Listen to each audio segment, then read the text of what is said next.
Salam sigap dan shalom. Renungan kita pada hari ini, Minggu 11 Februari 2024, berjudul Komandan Makhluk Cerdas Surga. Ayat intinya terdapat di dalam Yohanes 1 ayat 3. Segala sesuatu dijadikan oleh Dia, dan tanpa Dia tidak ada sesuatu pun yang telah jadi dari segala yang telah dijadikan.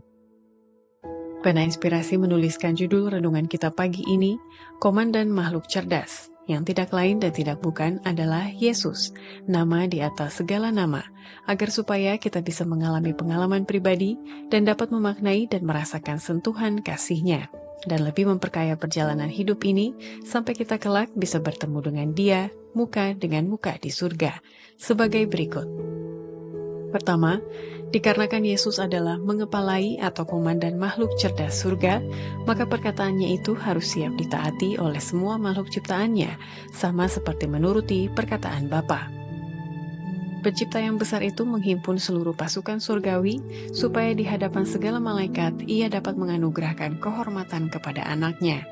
Sang anak duduk di atas tahta dengan Bapa, dan penghuni surga yang terdiri atas malaikat-malaikat yang kudus berkumpul di sekeliling mereka.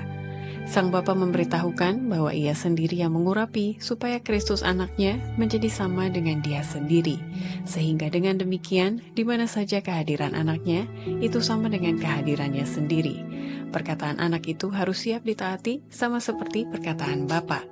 Anaknya dilengkapi dengan kekuasaan untuk memerintah pasukan surgawi.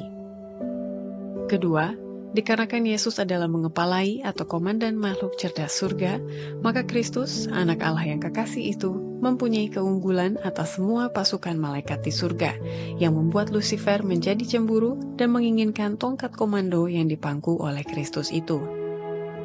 Sebelum pemberontakannya, Lucifer di surga adalah seorang malaikat tinggi dan dihormati, dalam kedudukan terhormat setelah anak Allah yang kekasih. Raut wajahnya sama seperti malaikat-malaikat yang lain, lembut dan menyatakan kebahagiaan. Bentuknya sempurna, perawakannya mulia dan agung. Suatu terang khusus bersinar pada wajahnya, dan bersinar di sekelilingnya lebih terang dan lebih indah daripada malaikat-malaikat lain di sekeliling. Namun Kristus, anak Allah yang kekasih, mempunyai keunggulan atas semua pasukan malaikat itu. Ia satu dengan Bapa sebelum malaikat-malaikat diciptakan.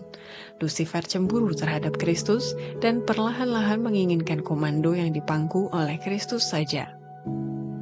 Ketiga, dikarenakan Yesus adalah mengepalai atau komandan makhluk cerdas surga, maka 2/3 para malaikatnya yang setia terlibat dalam konflik lewat pemberontak, yang akhirnya setan dan para simpatisannya itu diusir kemudian dari surga. Maka terjadilah peperangan di surga. Anak Allah, Raja Surga, dan malaikat-malaikatnya yang setia terlibat dalam konflik dengan pemberontak licik dan mereka yang bersatu dengan Dia, Anak Allah, dan malaikat-malaikat yang benar dan setia menang. Lalu setan dan para simpatisannya diusir dari surga. Segenap pasukan surga mengakui dan memuji Allah yang adil. Tidak setitik pun bekas pemberontakan tertinggal di surga. Semuanya kembali damai dan harmonis seperti semula. Malaikat-malaikat di surga meratapi nasib mereka yang tadinya adalah teman-teman mereka dalam kebahagiaan dan berkat. Kehilangan mereka terasa di surga.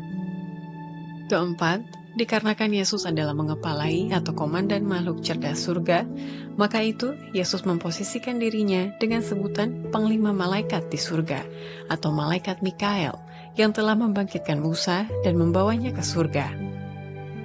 Musa melewati kematian, tetapi Mikael turun dan memberikan kehidupan kepadanya sebelum mayatnya kelihatan membusuk. Setan berusaha menahan mayat itu dengan menyatakan itu adalah miliknya.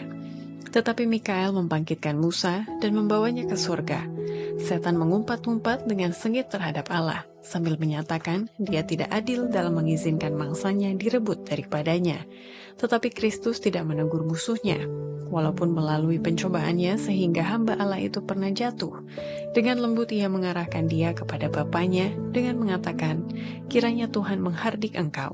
Yudas 9. Demikianlah renungan kita pada hari ini.